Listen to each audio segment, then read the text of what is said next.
자, 오늘 하나님께서 주신 말씀을 믿고 로마서 12장 2절 말씀을 봉독해 드리겠습니다. 자, 로마서 12장 2절 말씀입니다. 자, 봉독해 드리겠습니다. 너희는 이 세대를 본받지 말고 오직 마음을 새롭게 함으로 변화를 받아 하나님의 선하시고 기뻐하시고 온전하실 뜻이 무엇인지 분별하도록 하라. 아멘.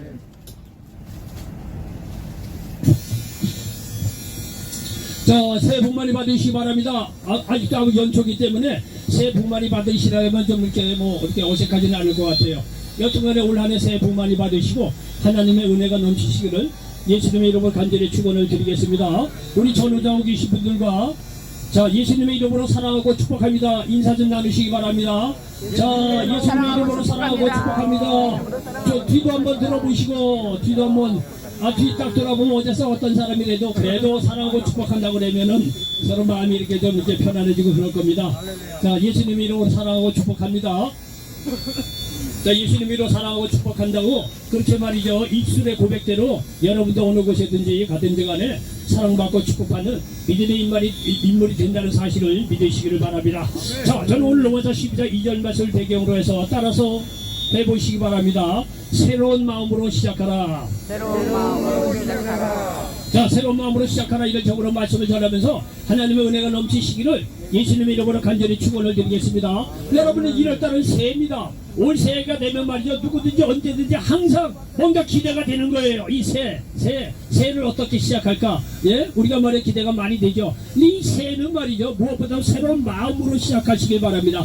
왜냐면 말이죠, 우리가 주위 환경을 우리 힘으로 어떻게 할 수가 없어요. 그렇죠?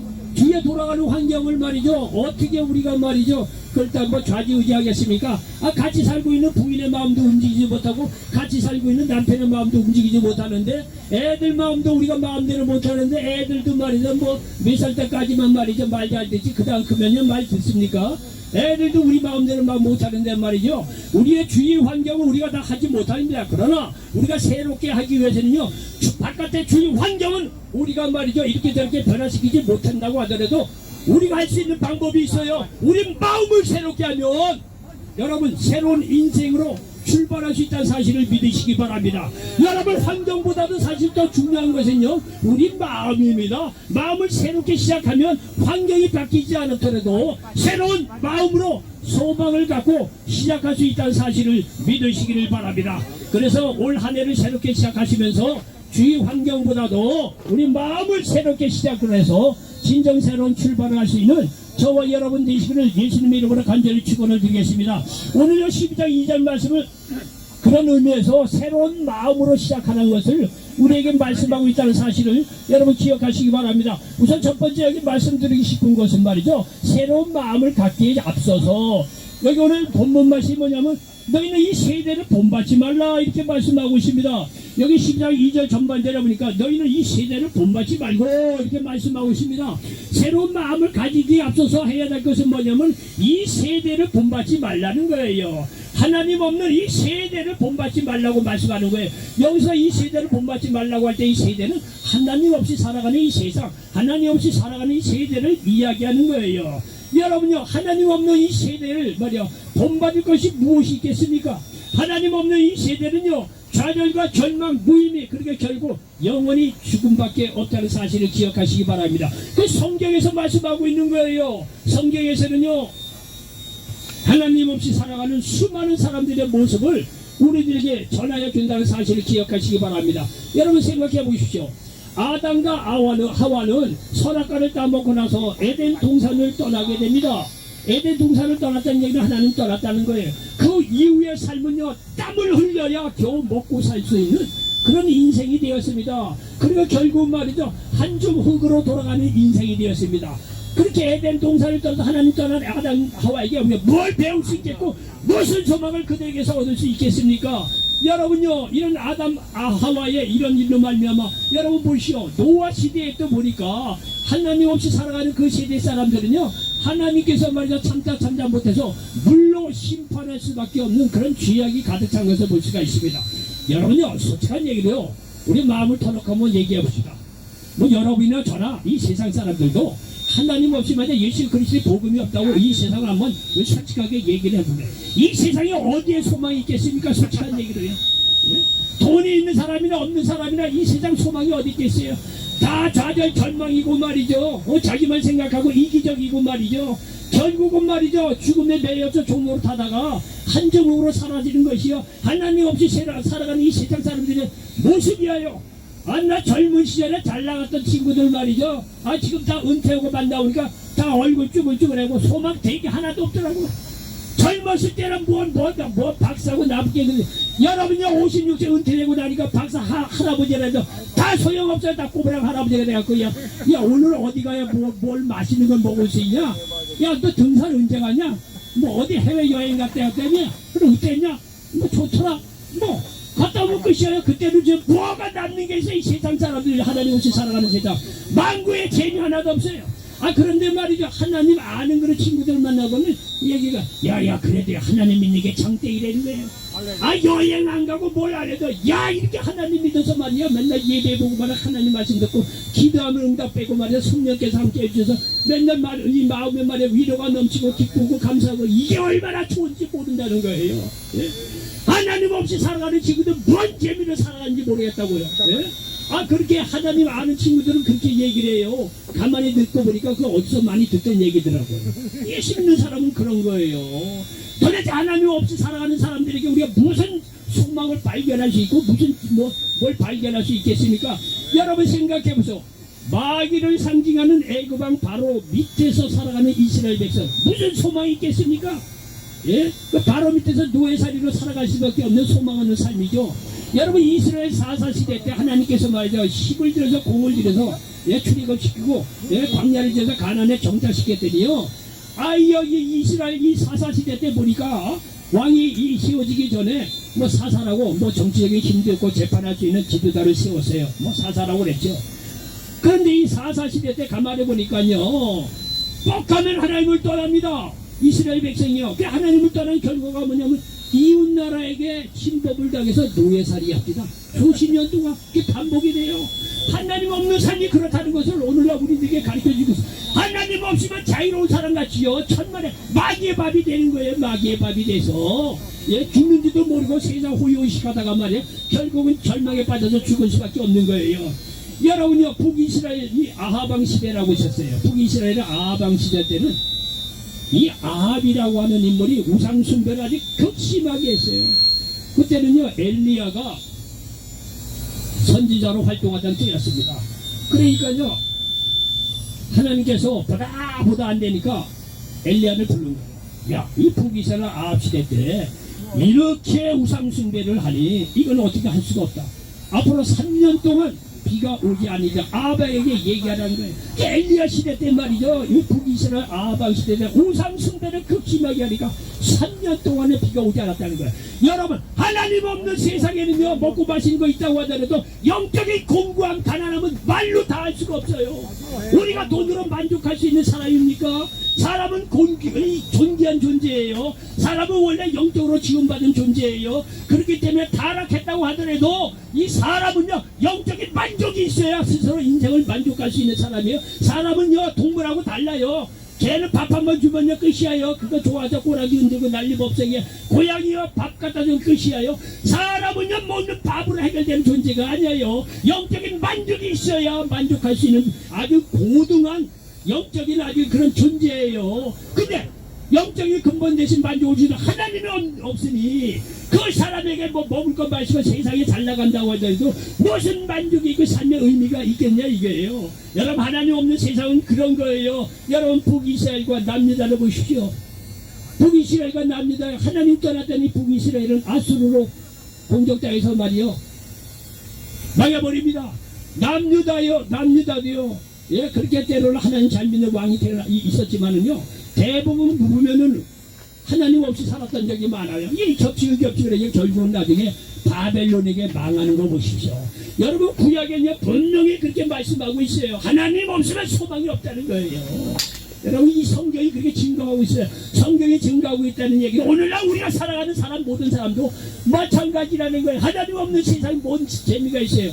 여러분요 예수 믿는 당시 예수님 앞에 나왔던 사람이 뭡니까? 다 하나님 없이 살았던 수많은 사람들이 예수님 앞에 나와서 나올 때 뭘 갖고 나왔습니까? 예수님 앞에.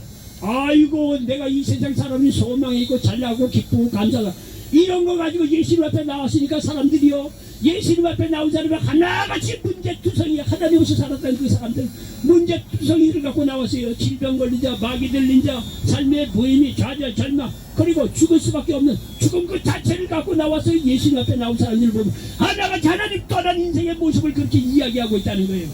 그런데 그렇게 하나님 없이 살던 사람이 소망하고 좌절 절망인지 모르지만 그 사람이 예수님 앞에 나오자 예수님께서 그 자리에서 천국 복음을 전해주시고 모든 약한 것 모든 문제를 해결해 주셨다는 사실을 믿으시기 바랍니다. 천국 복음을 듣고 영적인 만족을 얻었을 뿐만 아니라 실제적인 삶 속에서도 모든 약한 것 질병을 치료받고 진정 삶의 의미와 어떻게 살아가야 하는지를 예수님 만난 사람들이 받아갔다는 것이 이 신약시대 예수님 당시에 그런 모습이라는 것을 우리에게 가르쳐주고 있습니다. 여러분 이와 같이 이 세대를 본받지 말라고 성경에서 말씀하는 것은 다 이유가 있는 거예요. 이 세대 뭐 본받을 게 뭐가 있어요? 하나님 없이 살아가는 사람이요.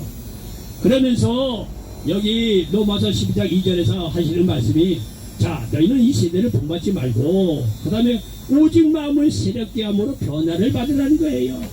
그래서요 이게 이 세대를 본받지 말고 변화를 받는데 새롭게 하라고 그러는데, 여러분 새롭게 하라고 해서 말이죠 뭐 목욕제기야가 이런 얘기 하는 게 아니에요.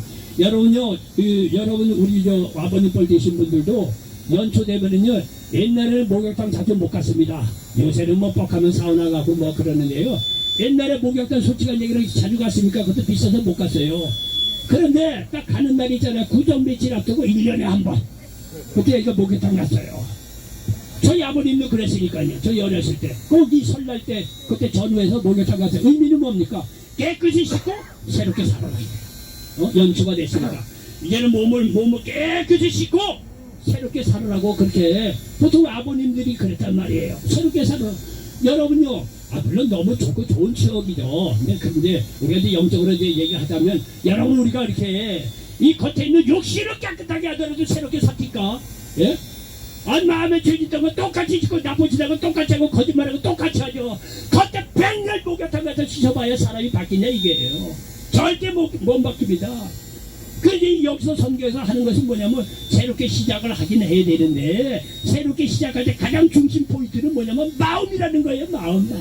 마음을 새롭게 하라는 거예요. 환경은 우리가 어떻게 할 수 없지만 이 마음을 새롭게 할 때 환경을 뛰어넘어서 정말 새로운 인생을 살아갈 수 있다고 말씀하고 있습니다. 마음이 중요하다는 거예요. 그래서 잠언서 4장 23절에 보니까 무릇 지킬 만한 것 중에 동네 마음을 지키라. 생명의 근원이 이에서 남이니라. 마음에서 나온다는 거예요. 마음에서. 이 잠언서 16장 32절에도 노하기를 더디하는 자는 용사보다 낫고 자기의 마음을 다스리는 자는 성을 빼앗는 자보다 나으니라. 여러분요, 권투 이게 세계의 권투 시합할 때 보면 딱 개체량 밟잖아요. 공식적으로 개체량 딱 뽑고 나서 두 선수가 딱 폼 잡고 있죠. 그 눈싸움 하는 겁니다. 마음으로 치면 지는 거예요. 치열해요. 눈싸움을 하지요. 그 눈싸움 도서 이 마음으로 벌써 이기면 이기는 거고 마음으로 지는 건 지는 거예요. 우리가 옛날에 동네 싸움 할 때도 그렇잖아요. 키가 작아도요 마음이 뗀뗀한 친구가 있어요.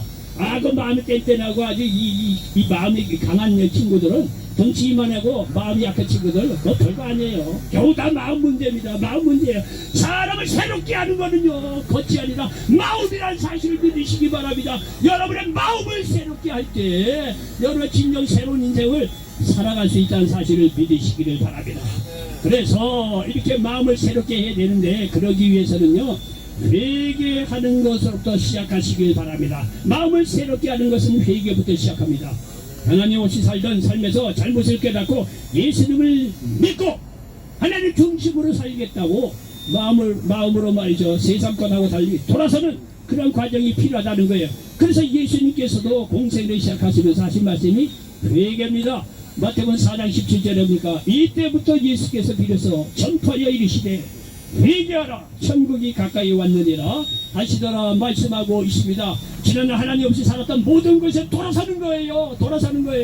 그리고 자신을 십자가에 못 박아버리고 예수님이 내 안에 내 마음속에 살게 할 때 가능한 것입니다.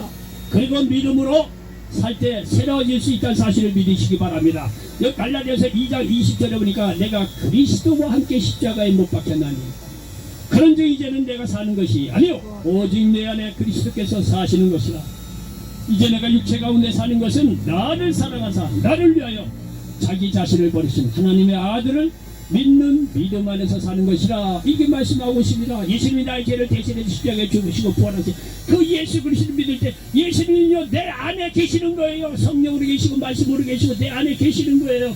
이럴 때 우리는 진정한 새롭게 변화될 수 있다는 사실을 믿으시기를 바랍니다. 여러분요 예수 그리스도를 믿을 때 우리에게는요 구원이 임합니다. 영생이 임합니다. 치유가 임하고 마귀로부터 자유가 얻을 수가 있고 하나님 나라에 들어갈 수 있고 하나님의 자녀가 되는 놀라운 권세를 더하여 주셨다는 사실을 믿으시기 바랍니다. 이래서 고린도후서 5장 17절에 보니까 그런즉 그리스도 안에 있으면 여러분들 그런즉 누구든지 그리스도 안에 있으면 새로운 피조물이라 이전 거는 지나가시니 보라 새 것이 되었다 말씀하고 있습니다. 여러분요 예수 그리스도 외에는 우리에게 새롭게 할 인물이 없다는 사실을 믿으시기 바랍니다. 예수 그리스도 안에 있으면 누구든지 새로운 피조물이 진정한 새로운 피조물이 될 수 있다는 사실을 믿으시기 바랍니다. 왜? 우리의 죄를 예수님께서 다 사해 주시거든요. 죄를 사하고 하나님 중심으로 살아가려고 하는 마음 중심으로 새롭게 바뀌었는데 이때 비로소 우리에게 새롭게 된다는 사실을 믿으시기 바랍니다. 여러분요 바닷가 가보면 이따만한 큰 배가 지나갑니다. 저놈의 배가 방향이 바뀌었는지 안 바뀌었는지 몰라요. 워낙 크기 때문에. 그런데요 그 방향이 바뀐 거는 그 안에 방향키 조절하는 그 사람이 알아요. 그리고 또 한 가지 알 수 있는 방면 시간 오래 걸리면은 아 큰 배가 방향을 바꿨구나 그때서 알아요. 여러분 우리를 바뀌는 건요 육체의 훈련 목욕탕 가는 그거 아닙니다. 여러분은 모르지만요 누구도 알 수 없는 내가 변화된 것은 누가 아니냐 내 마음 깊숙한 곳에 예수님이 내 안에 왔을 때 그 사람이 알아요. 아 내가 변화됐구나. 남은 모릅니다. 남은 뭐 그때도 고시고 뭐 앞으로도 고시고 뭐 똑같이 얼굴. 그런데 사람은 아무도 모르지만은요 우리 마음 중심에 예수님이 들어와 있으면 예수님이 내가 변화됐다는 걸 알고 나도 알 수가 있는 거예요. 남은 모릅니다. 내 마음 중심에 예수님이 내 인생의 키를 잡고 이제는 내가 아니라 내가 내 인생의 키를 잡고 내가 너를 인도할 거야. 근데 예수님께서 맞아 내 안에 성령으로 말씀을 오셔서 내 인생을 끌어갈 때 나는 십자가에 죽고 예수님이 내 안에 사실 때 이때 비로소 새로운 마음을 품고 새로운 인생으로 살아갈 수 있다는 사실을 믿으시기 바랍니다. 아 이런 자에게 구원이 있고 영생이 있고 축복이 있고 위로가 있고 치유가 있고 기도응답이 있고 말이죠. 예, 좀더 두려워하지 않는 영생이 있고 천국의 본향집이 예배되고 얼마나 감사합니까? 얼마나 저는 목사라서 모르겠지만 여러분들도 마찬가지. 저는요 자다가도 깨도 말이죠. 이걸 생각하되 얼마나 감사한지 모릅니다. 현실을 보면 암담해요. 볼 거 하나도 없어요. 문제투성이고. 그런데 말이죠. 예수님이 내 안에 오셔서 나를 구원해 주시고 영생 주시고 치유해 주시고 기도응답 주시고 말이야. 밤에 잘 때마다 외로우지 않도록 위로 주시고 말이죠. 야 이것처럼 말이죠. 얼마나 감사한지 모릅니다. 예수 그리스도를 믿고 새로운 사람이 됐을 때 이런 놀라운 축복이 임한다는 사실을 믿으시기 바랍니다. 그래서 여기 고린도후서 5장 17절 말씀처럼 누구든지 그리스도 안에 있으면 새로운 피조물이 된다는 사실을 믿으시기 바랍니다. 자 이렇게 예수를 믿어서 새로운 그런 피조물, 새로운 인물, 새로운 어떤 그 마음으로 새롭게 되었으면 그 다음에 하시는 말씀이 뭐냐 하면 변화를 받았으면 열매가 나와야 되지 않느냐 이게 결과가. 그래서 여기 보니까 하나님의 선하시고 기뻐하시고 온전하신 뜻이 무엇인지 분별하도록 하라 말씀하고 있습니다. 이렇게 말해 예수를 믿어 새롭게 되었으면 이제는 하나님의 뜻을 따라 사는 그런 열매가 맺어져야 된다는 거예요. 여러분요 우리가 뭐 봄이 되면 말이죠 싹을 띄우잖아요. 예? 뭐 좁쌀만한 싹 밭에 뿌리잖아요. 우리같이 문외한들은 뭔 씨를 뿌렸는지 몰라요. 그게 보리씨인지 벽씨인지 참 뭐야 뭐 상추씨인지 알게 뭐야 하여튼 씨를 뿌려요. 우리는 몰라요. 그런데 그게 어떤 씨인가는 언제 아느냐? 시간이 지나서 거기서 싹이 나고 열매를 맺는 거 보고 분명히 알 수가 있는 거예요. 우리가 예수 그리스도를 믿어서 새롭게 되었다는 거는요 보통 사람이 몰라요. 시간 지나고 나서 그 열매를 알 수가 있는 거예요. 저 사람 진정 새롭게 되었다는 거는요. 믿음의 열매 시간이 지나서 하나님의 뜻을 분별하는 뭔가 이게 열매가 있어야 된다는 거예요. 그래야 마귀도 알고 세상 사람들도 알고 하나님이 안다는 거예요. 아, 저 사람은 정말 예수가 그 마음속에 임해서 진짜 변화된 사람이래요. 그러고 보니까 시간이 지나 보니까 이 하나님을 이 뜻을 쫓아서 사는 사람인 것을 보고, 아, 이 사람이 정말 변화받은 새로운 사람이 되었구나 라고 마귀도 인정해서 그 사람 건들지 못해요. 하나님도 인정해서 그 사람 천국으로 인도해요. 여러분의 옆에 하나님 모르는 사람도 우리의 열매를 보고 이게 바뀌어지는 것을 알 수가 있다는 거예요. 열매가 있는 게 하나님의 뜻을 따라서 살으려는 거예요. 하나님을 선하시고 기뻐하시고 온전한 뜻이 무엇인지 분별해서 그에 따라 살라는 거예요. 이게요, 예수 안에서 새롭게 변화된 사람들의 모습이에요. 여러분요, 솔직히 인생 60, 70 살았잖아요. 하나님 없이 살아온 결과 여러분 누구보다도 잘 알잖아요. 경험적으로 젊은 사람들에게 이런 얘기하면, 아이 목사님 아직 내 10이 남았는데요, 내가 얼마든지 뭐 그래서는 안 되겠지만 이해되는 부분은 있어요. 쥐 젊었으니까 뭘 못하겠어. 모래를 먹어도 뭐 소화될 그 상황이 온 건지도 모르죠. 그런데 여러분, 이제는 60, 70, 80 다 살아봤잖아요. 하나님 없이 살아본 이 인생의 결과 여러분 알고 있잖아요. 그럼 지금이라도 더 늦지 않게 열심히 있고 말이죠. 새롭게 한번 사시라 이거예요. 아, 이제 천국에 갈 준비도 하고 죽고 난 뒤에 이제는 무슨 시계가 있는지 관심 있게 봐야 할 거 아니에요. 오늘 말처럼 새해를 시작하면서 예수를 구주로 믿고 새롭게 변화와서 이제 하나님의 뜻이 무엇인지 한번 살아볼 필요가 있잖아요. 여러분요, 우리가요 나이 60, 70, 80에 돼도요 새록새록 나이가 들수록 생각나는 게 뭡니까? 부모님 아니에요. 부모님 어려운 속에서도 나를 이렇게 길러주시고 그런 거에 대해서 얼마나 감사합니까? 그러면서 생각나게, 부모가 나를 착하고 바르고 이웃을 도우라고 이렇게 살았는데, 그렇게 살라고 했는데, 그런 교훈이 생각나지 않습니까?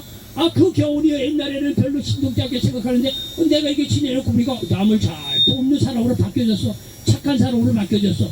내가 왜 그런가 하더니, 옛날에 우리 엄마가 말해 뻑하면 착하게 살아라, 이웃을 도와서 살아라, 사랑하면서 더불어서, 이런 한 얘기가 있어서 내가 그 말씀을 그냥 뭐 듣는 둥 만든 둥 해도 그 말이 나를 인도해서 오늘날 그래도 착하고 선하게 살아온 거 아니겠어요?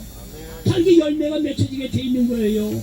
여러분요, 이렇게 예수를 믿었으면요 이런 뭔가 열매가 있어야 될 거 아니에요. 하나님을 선하시고 기뻐하시고 온전한 뜻이 무엇인지 분별하도록 하라. 결국은요, 하나님의 선하신 뜻은 복잡하게 생각할 거 없어요. 하나님 사랑하고 이웃 사랑하면 끝입니다. 그래 다 들어있어요. 여러분요, 여기 십계명을 한번 보십시오. 출애굽기 19장 20장에 보면 출애굽한 이스라엘 백성들에게 너희들은 앞으로 이렇게 살아라 하고 십계명을 주셨습니다. 그럼 십계명을 얘기하면 그냥 저대 옛날에도 그랬어요. 십계명을 얘기하면 그 율법, 지긋지긋한 율법. 왜? 옛날에 선생님한테 잔소리 듣던 기억이 나거든. 또 엄마한테 잔소리 듣던 기억이 나거든. 그러니까 뭐 하라고 하는 율법 이런 얘기하면 듣기 싫어해. 근데 여러분요, 그런 게 아닙니다. 율법의 결국은요, 여러분 살리기 위해서 주신 거예요. 자, 한번 들어보세요. 여기 10계명 첫 번째 우리가 나 위에 다른 신을 두지 말라. 2계명 우상을 만들지 말라. 세 번째 야훼의 이름을 망령되게 부르지 말라. 네 번째 안식일을 지켜라. 다섯 번째 보니까 부모를 공경하라. 여섯 번째 살인하지 말라. 간음하지 말라. 도둑질 하지 말라. 거짓 증거하지 말라. 열 번째 이웃의 것을 탐내지 말라. 여러분 이렇게 얘기해보면요, 율법에서 짜증나는 거 같죠? 여러분 내용을 잘 뜯어보면 여러분을 살리기 위해서 그런 거예요. 잘 보시죠. 나 위에 다른 신을 두지 말라. 우상을 만들지 말라. 야훼의 이름을 망령되게 부르지 말라. 이 얘기하는 건 뭐냐면 하나님 없이 살아봐야 절망이고 좌절이고 영원한 저주고 죽음이기 때문에 하나님이 이렇게 얘기하시는 거예요. 하나님은 야 너희들 나만 섬겨. 다른 만 믿으면 내가 죽일 거야. 너희들 나 안 믿어? 내가 박살낼까? 이런 게 아닙니다. 하나님이 뭐 이기적에서 나만 이런 분이 아니에요. 창조 되신 하나님을 벗어났을 때는 영원한 죽음이고 좌절이고 소망이 없는 삶이라는 걸 하나님은 너무나 잘 알기 때문에 이렇게 계명을 내리시는 거예요. 이런 하나님의 의도를 알면 못 지킬 게 뭐가 있어요? 하나님 성이라고 섬겨야 되겠구나. 우상 하면 안 되겠구나. 당연히 그렇게 하나님의 의도, 우리를 살리기 위해서 주신 걸 알면은요, 당연히 이렇게 지키게 돼 있어요. 지키는 정도가 아니라, 선착순으로도 첫 번째로도 지키려고 하는 마음이 생겨요. 이 의도를 알면 그런 거예요.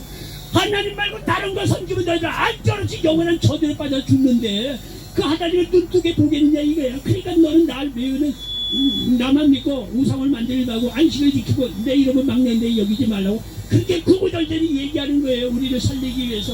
그리고 여기 안식일을 지키라 해야 되는데 여러분요, 이 제가 한번 옛날에 어디서 봤던 지역이 있는데 북한인가요? 중국이 이제 공산화되면서 이 사람들에게 이걸 좀 많이 시키려고 10일간을 일하게 하고 그리고 하루를 쉬게 했다는 거예요. 그랬더니요, 노동력이 형편없었다는 거예요. 노동력이 형편없었다는 거예요. 노동력이. 그래서 이제 이 양반들도 주어드린 게 있어서 뭐 기독교적인 입장도 그 여러 가지 보니까 이게 아니고 6일 동안 일하고 하루 쉬게 하고 그렇게 뭐 보통 이렇게 하는 걸 또 알아가고 바뀌었대요. 6일 동안 일하고 하루는 쉬게 하고 그렇게 또 6일 동안 일하고 이렇게 일주일 단위로 이게 계획을 바꿨대요. 노동력이요 10일 일하고 하루 놀게 하는 것보다 훨씬 낮았다는 거예요.